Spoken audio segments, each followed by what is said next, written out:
this show will be a layup for sure. Celebrate with us, but as we always say, turn down Joe and I and listen to your favorite tunes. Wave at the camera, you'll never know when you'll make the show.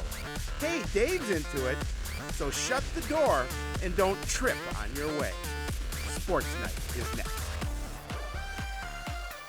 Hello, everyone. Welcome to Sports Night. I'm Joe Young. And I'm Howie Shapiro. Got a good show, and we just got to give a quick shout out to our Minnesota Vikings. Great win. Yeah, it was a lot of stuff to talk about on the show, but we've got a couple of things.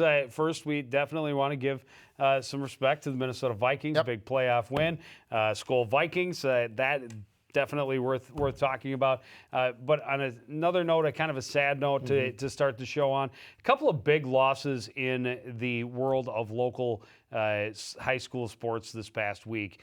Bruce Frank, longtime play-by-play announcer. He used to host a show called Lunch with the Coach or Coffee with the Coaches for a long time. Passed away last week. And then we just learned over the weekend that Jim Hippie, who was the softball coach at Coon Rapids High School for more than 30 years, passed away. And our condolences to both families. Of course, we had the pleasure of working with Coach Hippie towards the end of his career. I always enjoyed working with Coach Hippie. I did as well, and part of my job here is I reach out to the coaches before every game, and he was always so helpful, and he was an interesting guy. He was a little gruff at times, but I really liked him. And he had a great sense of humor, though. He helped us quite a bit, and we certainly it's a big loss of both men. Absolutely. So moving right along, a lot of stuff to talk about for Cardinal sports. We start with the boys hockey team.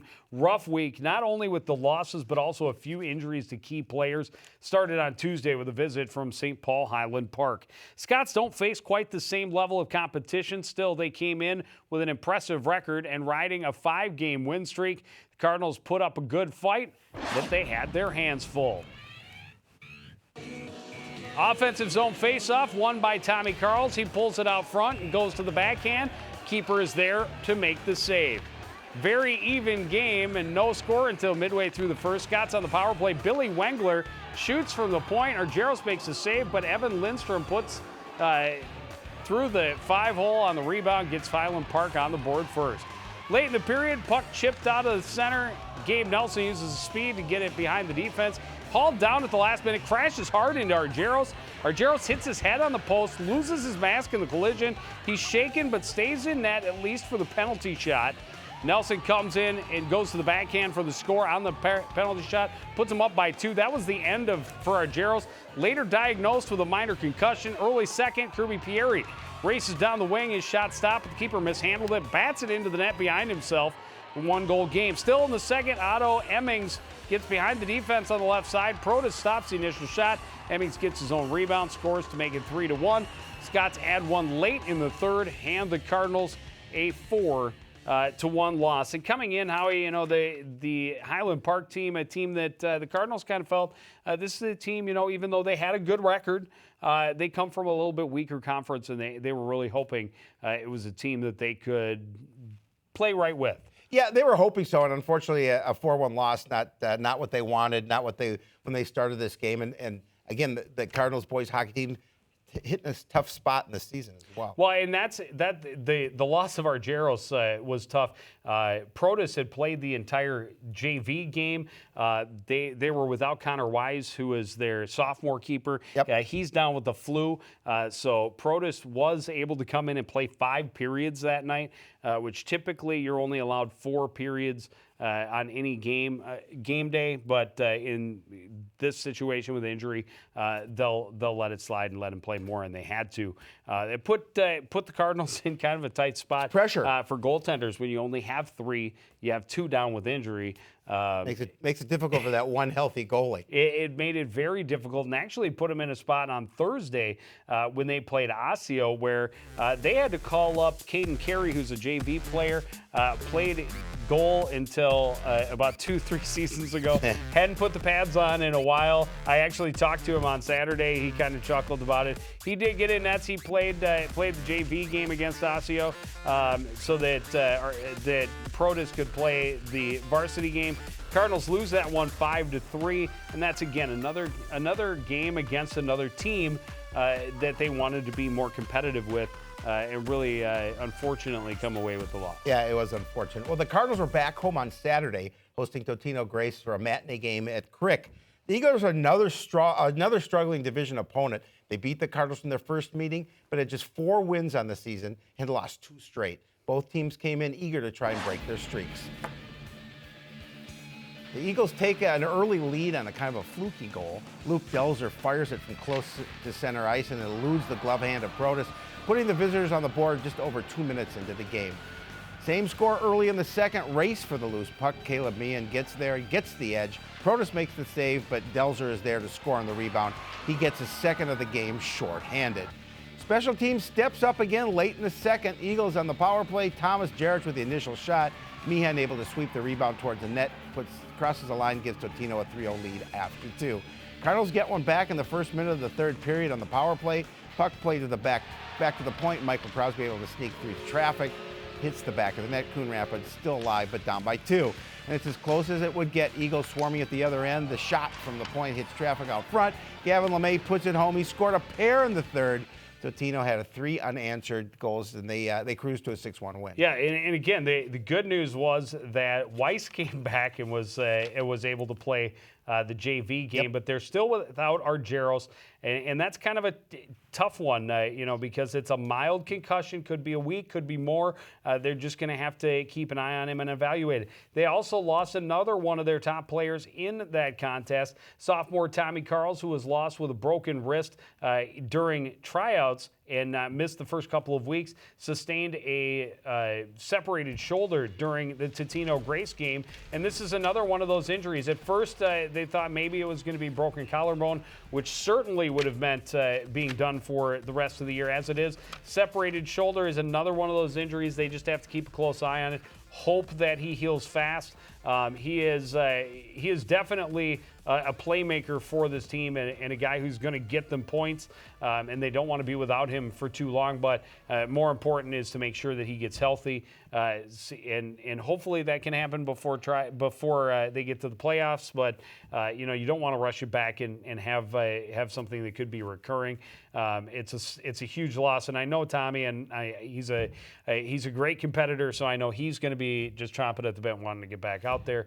But you got to make sure that they get healthy first. I'm sure he doesn't like seeing that highlight over and over again, but you're right. It's an important part on their team because it's a goal scorer, and they don't have a lot of those on this varsity squad. And obviously, we're looking to him for some additional production. And you're right. Hopefully, it's a quick heal for him. Hopefully, he gets back sooner rather than later because they're going to need him. Yeah, and they were hoping, coming into this week, another couple of those division teams that they should be able to be competitive with. They host Spring Lake Park on Thursday. They're at Irondale on Saturday. Girls hockey team rolling right along. They rolled right over the Totino Grace Eagles on Monday last week, beating the Eagles 4-0. Delaney Johnson, 2 goals and an assist in that one. Brazier and Sweet each had a pair of helpers. Herwald and Vizcalo had the other goals. Bailey Shuck made 21 saves to get the shutout.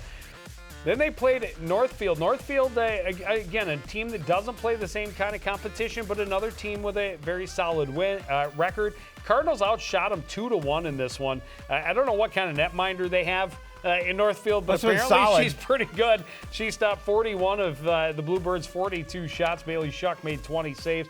Delaney Johnson, the lone goal in a 1-1 tie. On Saturday, the Bluebirds beat Osseo Park Center, finished the season sweep there. Bailey Shuck made 22 saves on the 23 shots she saw.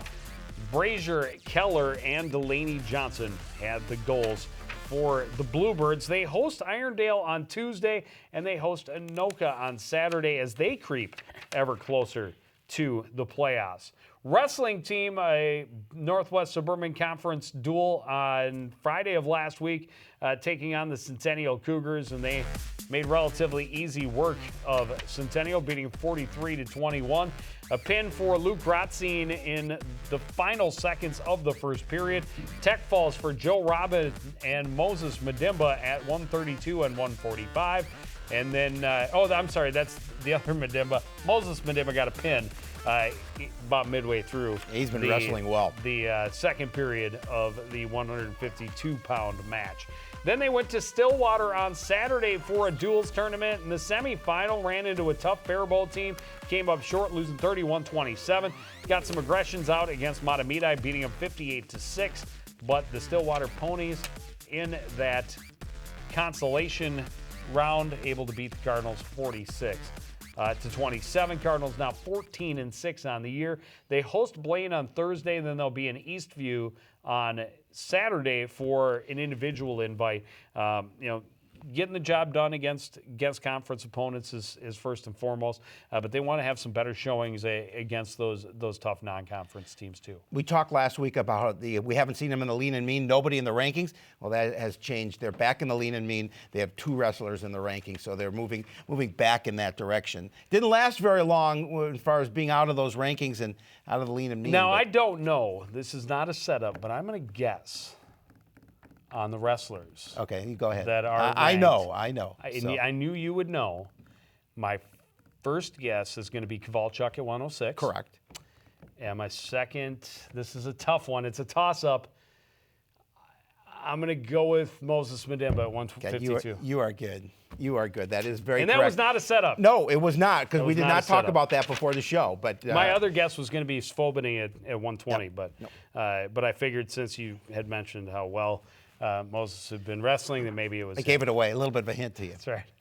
Gymnastics team actually had a really busy week. It started last Saturday with the Minnesota Girls Gymnastics Officials Association tournament. The Cardinals finishing 3rd place in their division and a great score, a 128.7. That one back on January the 6th. Some of your top finishers, Kamika Hurdle in 7th and Cassie Rushmeyer in 8th on the vault.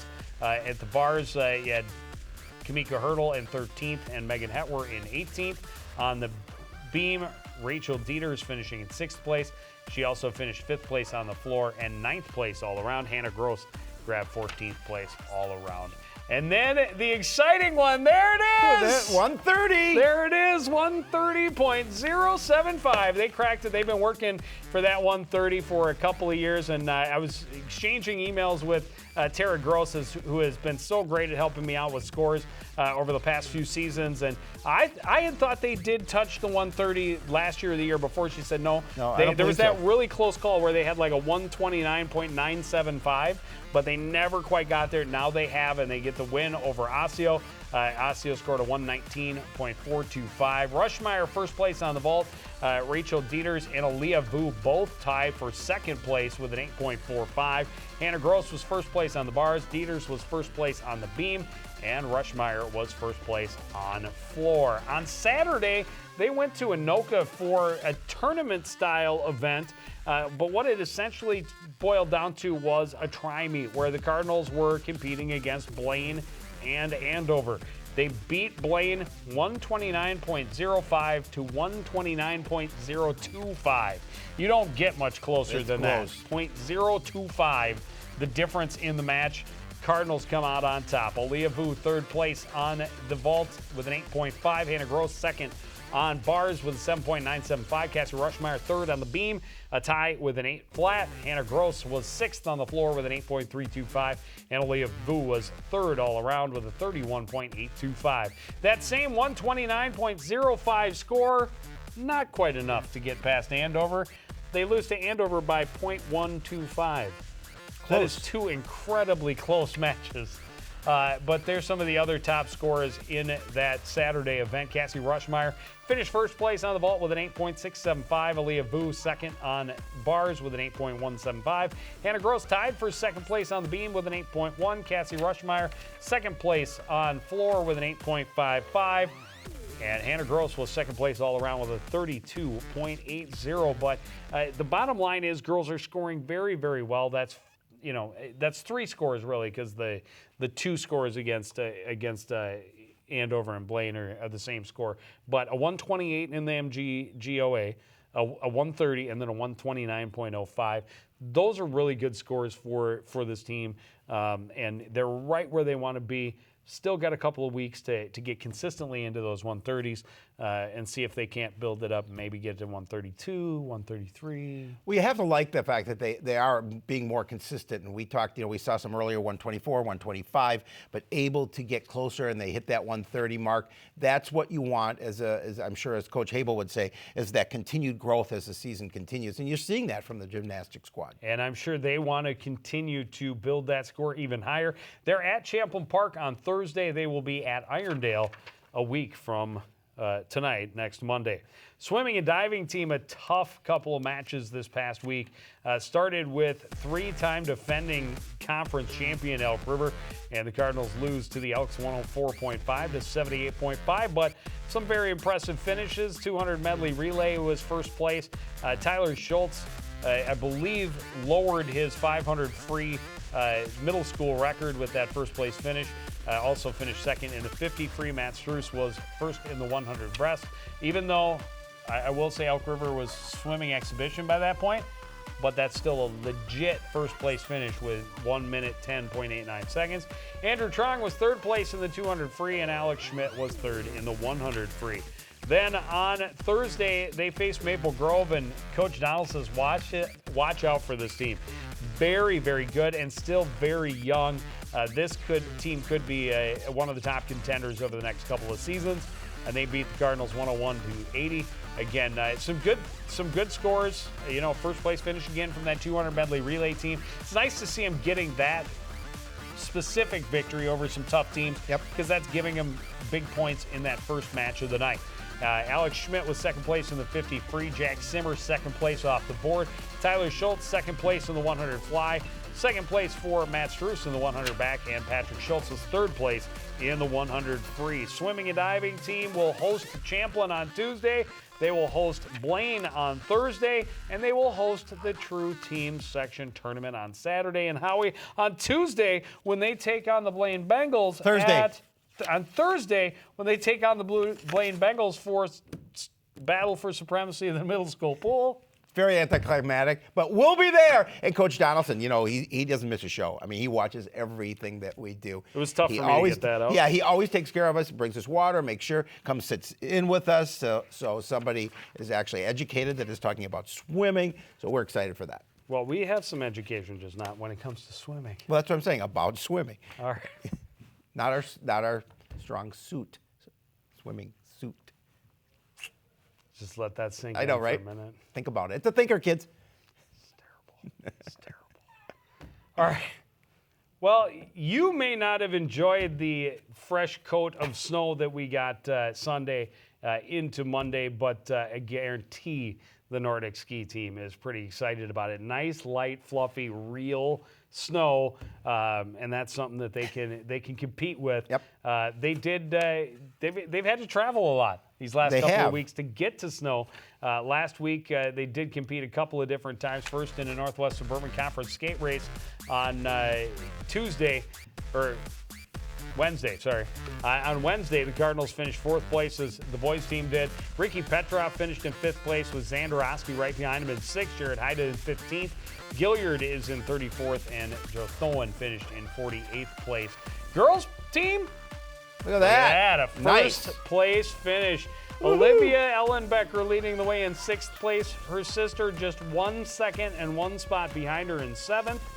Lila Gilliard was in 13th with Izzy Haberman and Maddie Karen right behind her. 5 finishers in the top 15. Impressive. That's fantastic. And for the Nordic ski team on Saturday, they had the ABC relays. They had to move this one. Ended up taking place at Medicine Lake. And then they had to move where they were going to do it. Then they had to move the time because it was so cold. First thing Saturday morning, they had to delay it a little bit. But these are the results. The A relay team for the boys finished in 8th place. The B relay team finished in 22nd place. And really nice finish for the top 2 classic skiers, especially Mitch Zandarowski in 5th place and Ricky Petrov in 7th overall. Jared Haida in 11th place finish on the freestyle course, and Nick Jorgensen was 34th to complete that A relay squad. For the girls team, very similar result. 8th place for the A squad, or the A relay, and 23rd place for the B relay. The A relay was Olivia Ellenbecker and Izzy Haberman on Classic, Abby Ellenbecker and Maddie Karen on Freestyle. A 6th place finish for Abby Ellenbecker on the Freestyle course. So very nice way to finish for her. They have a Northwest Suburban Conference Classic meet scheduled for Wednesday in Mora. And then next Tuesday, they have another at Elm Creek. I don't know that they may change those to move them a little bit closer to home now that they have actual snow. They do. As nice as it seems, as much snow as it seems, when that stuff gets packed down, because it's so light, I don't think it's really going to leave a lot of base out there, but it's better than nothing. And it's going to get warm, too, at the end of the week, too. And so we're going to have to play that into a little bit. It'll be slushy a little bit, too, as well. And, yeah, it is not. So maybe they'll keep them where they are. It's hard to get good weather for skiing. It is. We just we not try. been able. We get no snow. It gets super cold. Then it gets super warm. Then it gets super cold. Then we get a little snow, and then it gets warm slush, again. Then we get some ice, and yeah, you never know what you're going to get here in Minnesota. Mother Nature, make up your mind just for once. Alpine ski team had its third race last week at Trollhagen. The boys and girls teams both finishing in 7th place in that event. For the boys, the top finisher was Reed Smith, finishing in 26th place, just under 1 minute for his combined time of 59.94 seconds. Kai Tweedy was in 36th at 103.85. Delfrati was 42nd, Hawkinson 48th, and Nico Tweedy finished in 54th. On the girls' side, Emma Bolin, top finisher in 19th with a time of 1 minute 6.48 seconds. Robidoux was in 46th with Verbeek in 49th. Escher-Skov was in 56th, and Eckert finished in 59th. The girls, the boys too, the Alpine ski teams have race number 4 this Thursday at Wild Mountain, and then they will be back at Trollhagen for the 5th and final race of the regular season next Thursday. Well, little round ball. We're going to talk a little round ball. We should. Yep. We should. We definitely should. Yeah, we should. Cardinals boys basketball team definitely flying high as they entered the week on a 4-game win streak, and they hit the road for a pair of conference games. On Tuesday, they traveled to Anoka to take on the Tornadoes, who had lost 3 of their previous 4 after starting the season 5-0. Cardinals were looking to keep their momentum going, while Anoka was hungry to get their season turned back in the right direction. This game was as streaky as any you've ever seen. The Tornadoes getting a fast start. Jake Phipps scores underneath. Anoka scores the first 8 points of the night. The Cardinals have the answer. Shai Sayers hit 2 3-pointers as part of a 16-2 run that put Coon Rapids in front. Then Anoka scored 10 unanswered, and they led 26-19 before the Cardinals' final push before the break. Elijah McGrath scoring off the steal by Sayers. Coon Rapids outscores Anoka 13-2 in the final 2 minutes of the half. Braden Farley's 3-pointer in the final seconds gave the Cardinals a 32-28 lead at the break. The back and forth runs continues in the second. Anoka gets a fast start. Phipps scoring underneath, part of a 14-4 run for Anoka. Then it's the Cardinals' turn. Momentum goes back the other way. They use an 11-4 run to get back in front. Josh Crow's layup made it 47-46 Coon Rapids with 7:30 left. Unfortunately, Tornadoes control the rest of the way. Mac Weisereck's 3-pointer put Anoka up 57-50, and they just keep pushing. A 25-6 run to close out the game. Phipps led all scorers with 21 points. Tornadoes take care of business with a 71-54 victory. It was a tough loss. You had that lead at the break, and Anoka, give him the credit. harder part and was Phipps you come did back. Phipps did that with 4 fouls. He played his best basketball down the stretch with 4 personals. He's a nice ball player. He's huge. That helps. I mean, 6'8", 6'9", yep. And thick and athletic. I mean, he's a good ball player. There's no question. But the heartbreaker for the Cardinals has to be is they work their way back in. They take the lead by just a point, but with 7.5 minutes to play, and then you get outscored 25-6 from there in the last 7.5 minutes. That's a hard one to swallow. It really is. Well, the Cardinals are going to hit the road again on Thursday. This time heading for Spring Lake Park in a date with the Panthers. Spring Lake Park coming off a 2-point victory over Irondale, but they won just 2 of their previous 6. Be a battle between 2 teams in the middle of their division standings trying to keep pace with the leaders. Cardinals get the best start you can hope for. Marcel Winston hits the tip. Marshall Holland will step up, knock down the three-pointer to start the scoring. Big night for Holland. From the floor, both teams shooting the lights out in this one. Still early in the first. Ben Wan left alone on the wing. He hits the three to put the Panthers up by 6. Wan, one of 3 players in double digits. Cardinals steal the momentum from there. Marcel Winston drains this one from beyond the arc. 13 unanswered points for the Cards. They're up 21-14. Final minute of the first, Holland hits another one from the perimeter. That gives Sierra a 1-point lead at the break. Holland led all scorers with 22 points. Game tied midway through the second. Walker Stewart able to find room from the baseline, scored a little floater off the glass. 2 of his 16 points puts the Panthers back in front. Goes down to the wire. Cardinals down by 3. They find Holland in the corner. His 3-point attempt will rim out. Sayers tips it in, but Spring Lake Park doesn't have to inbound. They're able to hold on for a tight 64-63 win. Unfortunately, that's a tough loss. Talked to Coach O today, Joe, and it was a tough one for them. They thought they had that opportunity, but just unfortunately couldn't get the win on the road. Yeah, and it's nice to see Marcel back in the lineup. Yep. He was out sick for the Anoka game we did last Tuesday, and he's definitely a spark for them. They need to have him in the lineup as much as possible. But great to see other guys contributing. Marshall Holland, another 20-plus point game. You want to get him going as early and as often as possible. But those games against those other teams in the middle, hard to lose at all, but certainly hard to lose by 1. I don't know which is harder. No question. I don't know which is harder, to lose by 1 or to lose by a 25-6 run at the end of the game against Anoka. Both tough. Cardinals host Andover on Tuesday. We'll be there. They're at Centennial on Friday. Girls basketball team, a bad start to the week. They played Anoka on Tuesday, lost 65-35. They gave up 23 points on the free throw line, and they only scored 35 in the entire game. That's all we need to say about that. Cardinals were in a desperate need to bounce back after that disappointing, and some might even say embarrassing loss to Anoka. On Tuesday, they had Spring Lake Park coming to the complex. The Panthers were just 3-7 on the year and had lost 6 of their previous 7 games. The Cardinals knew this was an opportunity they couldn't let slip through their fingers. Coon Rapids looking for a fast start in the game. Opening possession, Caitlin Ackerman backdoor to Courtney Ackerman, and that starts the scoring. Home team controlling early on and trying to get everyone involved. Brooklyn Dixon's jumper won't go, but Lainey Hanneman there to get the rebound, clean up the glass. Cardinals up 10-4 early. Spring Lake Park able to respond with a streak of their own. Avery Dunbar's three-pointer from the top of the key. Part of a 13-1 run that put Panthers in front 17-11 with 5 minutes left in the half.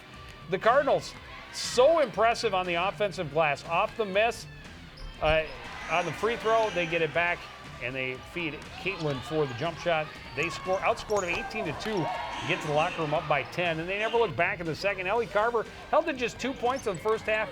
She was almost unstoppable in the second. They just keep feeding her the ball down low. Carver got 13 of her game-high 15 points in the second half. Panthers never able to chip into the lead. Cardinals comfortable controlling baskets for most of the second. They coast to the 61-45 win, something they needed badly at this point in the season. Yeah, it was a great tonic for that 30-point loss to Anoka. And their perimeter, their guards did a nice job, as you talked about, feeding Ellie Carver down low. That was the key in that second half for him. And Caitlin Ackerman with, I think they said something like 21 rebounds on the night. Yeah, pretty impressive. Not 100 as I said, but close. She had a great game, no question. They're at Andover on Tuesday. They host Centennial on Friday. We will be at the boys' game on Tuesday, then at swimming and diving on Thursday. Next Tuesday, we get to see the girls' basketball team again on the road against Osseo. But that's going to do it for this edition of Sports Night. I want to thank everybody out there for joining us, continuing to support everything we do here at CTN. I want to wish all of the Cardinals in action good luck. Go Cardinals and Skol Vikings. That's going to do it for the entire crew, including Howie Shapiro. I'm Joe Young saying good night.